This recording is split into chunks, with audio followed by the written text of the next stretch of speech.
Pisces, welcome to your December 2018 love reading. It's Raina here. Oops. My cards fell. So, Pisces, you know, it's very interesting. Actually, Pisces, I know this is totally random. I just discovered I found my eyeglass lens on the ground here. I'm very happy about that. Okay, now on to your situation. In addition to this Morgan Greer deck that I'm going to be using for the actual spread, I'm going to be picking an additional card from the Whispers of Love deck that I just received by Amazon Prime. And I'm so excited about this deck because it actually has writing on it, and I don't have to look at the little booklet, which kind of like breaks the flow, you know what I'm saying? So this should be very nice, a nice change of pace for me.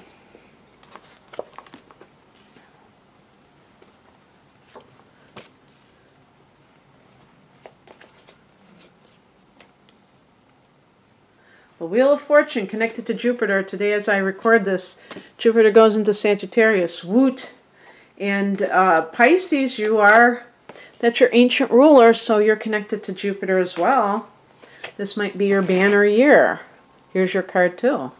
The Hangman, so. Here's your card too. I said it's going to be your year. And then I picked two cards, one associated with Neptune and one associated with Pisces. You know, which Neptune is your ruler, so it might as well be you too. Wow. And all on the bottom. And all major arcana cards. So, I hear a leaf blower in the distance. I pray it doesn't come near us. The heart of the matter is the Queen of Cups, and this is a card of being very intuitive at this time.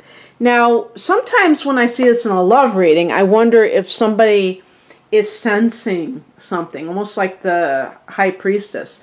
Like they're sensing that something, yeah, because I also, as the Moon card too, that can be like something is happening, you're not being told the truth about a situation, and you can kind of sense that there is something happening behind the scenes.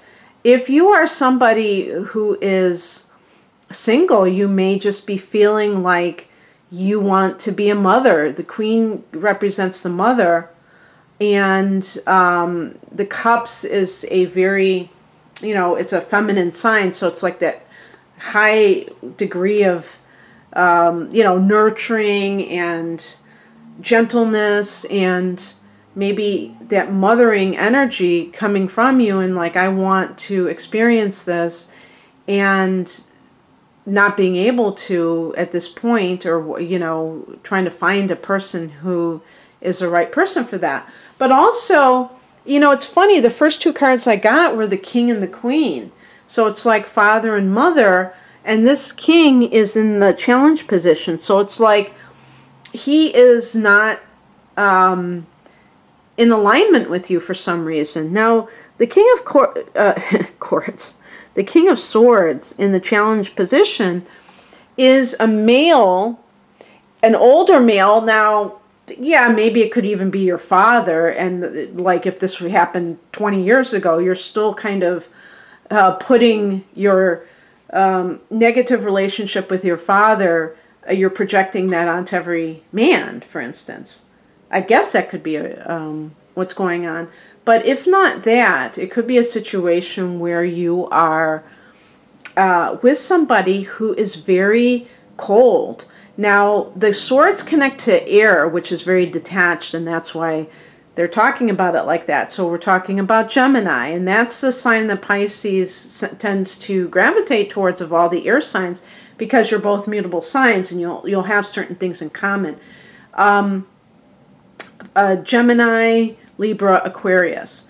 But if this is just their behavior, or maybe they have a moon in this sign, and so their emotions are very detached, you can feel like, I mean, this person could actually be like a narcissist, getting inside your head, gaslighting you, telling you you're crazy for suspecting that they're cheating perhaps and things like that. And you know that something is up, but Pisces is one of those signs where you're like, you can multitask. It's funny because I'm saying this almost like trying to be funny about it, but you can multitask where you know that somebody is cheating and at the same time you can believe their lies, you know. I know I'm being facetious, but that ability to kind of like, you know, because you have such a strong intuition, but yet at the same time be hopeful for the future of the relationship.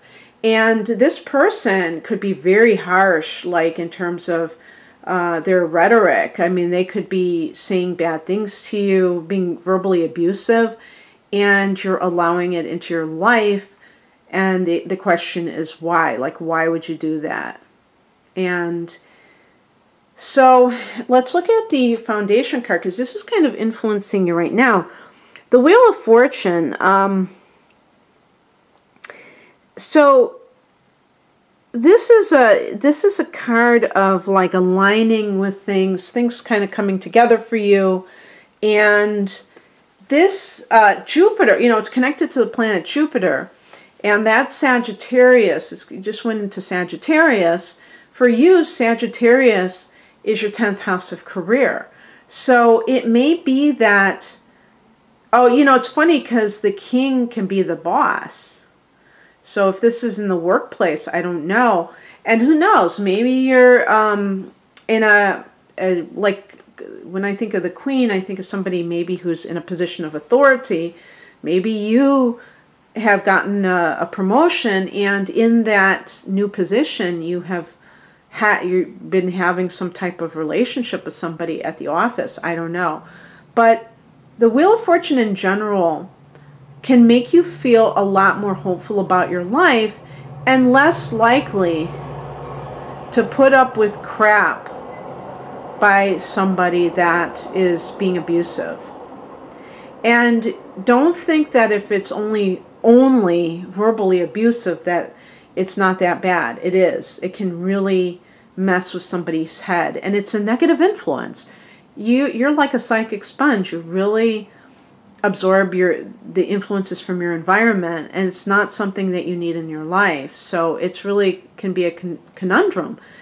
If you're single, this could simply mean that there's somebody, there are, you know, many opportunities maybe for love at this time, and that you're aligned with that, and that you're looking for somebody that you can really share your sensitivity with. This person, if this is somebody from your past even, or if it's your father, if you grew up with that type of treatment, you may feel like you're constantly searching for this person that isn't going to be like that, and you always find them in your life, but it's because you're attracted to certain things within them that are also the negative things. So sometimes people who are very sarcastic and it makes you laugh, those are the same ones who are rude, who are not nice. So it's really about looking at the whole person, not just being attracted to these little things that they have, but seeing them in different environments, in different circumstances.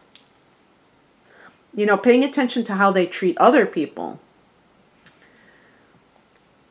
The higher message is the Four of Swords. It's funny because I just did Cancer's reading and I got the Hermit card, and I would say it's something similar of kind of like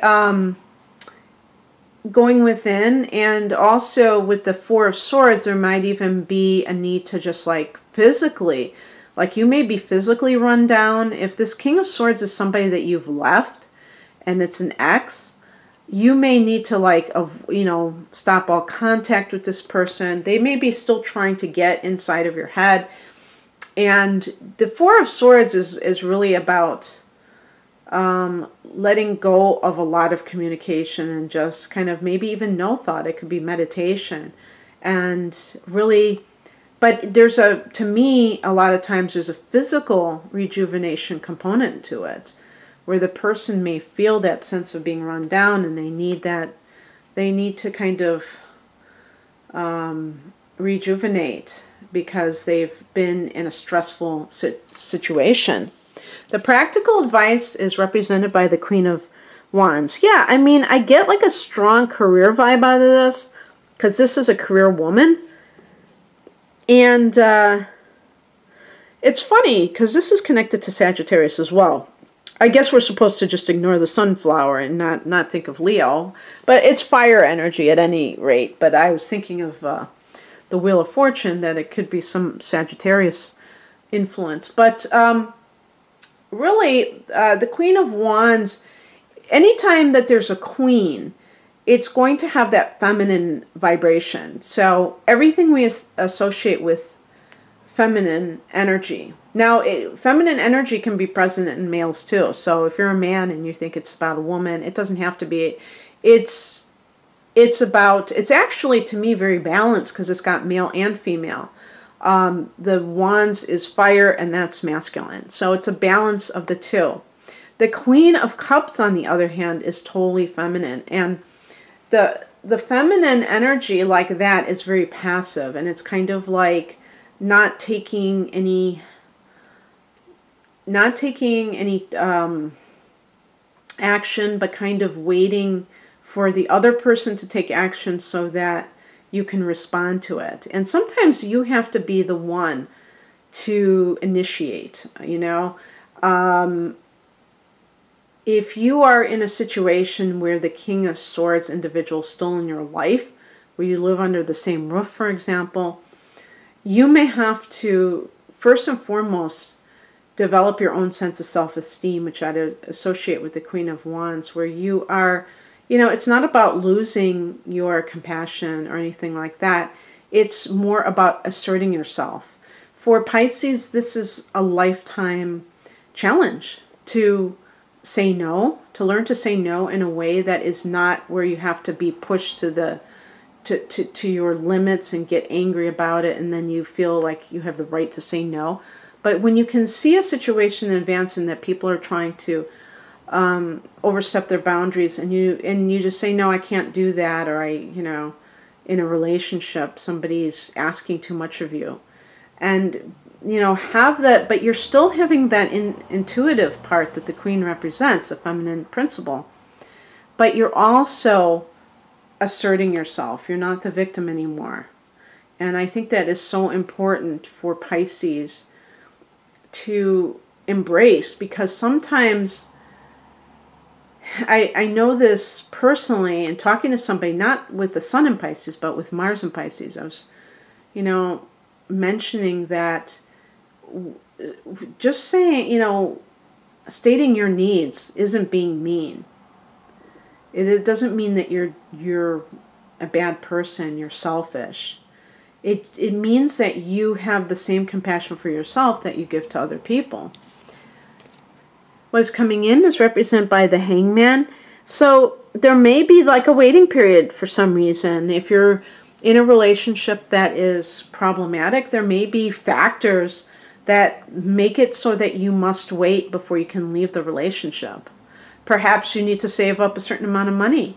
You know, unless it's like a very dangerous situation where it's messing with your emotions to a very great extent. If you can't really avoid this person a lot and they are really affecting you, then you may need to make more immediate plans. But if, you know, for other people, it's just a matter, it's a waiting game. And you're looking for the right opportunity to leave a situation. For other people,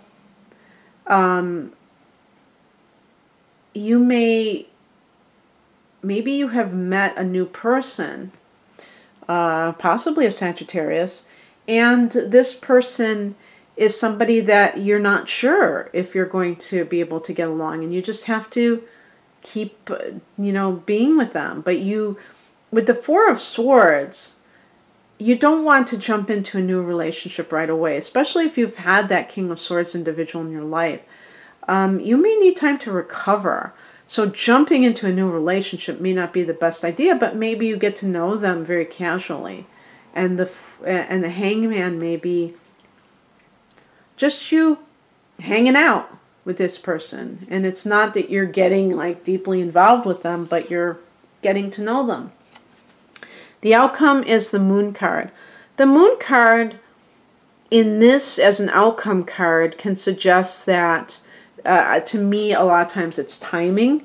So let me think of what possible. Well, you know, this may be timing right before Christmas when there is a full moon in Cancer. And Cancer is your 5th house of love. So this may be a time when if you've been seeing somebody and it's not working out, that might be the time when it ends. It may be that something comes out about this person. Sometimes full moons can bring out secrets, right? Things can be discovered, and you can be very surprised at the revelations that come about at the time of the full moon, perhaps. And the other thing about this is that if you are hanging out with somebody and the person is, you know, kind of like you really have a friendship with this individual, you may never have had that type of relationship, so you just assume it's platonic and stuff. And then you realize, you know what? This is actually the type of person that I should have been attracted to all along. I'm always attracted to the bad boys, the ones that are snarky, and, you know, half the time I try to get a hold of them, they're not there, and all that stuff. And this person has just kind of been loyal to me, and they've been a good friend, and I think I've fallen in love with this person. So that could be something too. And so I'm picking that oracle card. Okay, well, this is interesting. I'll tell you why in a second. Did I show you the back of these? Isn't it pretty? It's called Whispers of Love. I think I mentioned that. It says, honesty is essential. To be a loving person, it is important that we speak truthfully and in a loving manner. And the reason that I believe that this is important is because with the Moon card, sometimes there's deception, and maybe you will discover that even if like you're still with this person, that they have been accusing you of things maybe that they're doing. And that's what sometimes these problematic people do, is that they try to put you in that position of being on the defense because of what they're up to. So anyway, Pisces, I hope that some of this at least resonated with you. And if you'd like a personal love reading or any other type of reading that I offer, I do have a link to my online store below this video, and I wish you all the best in December. Take care. Bye.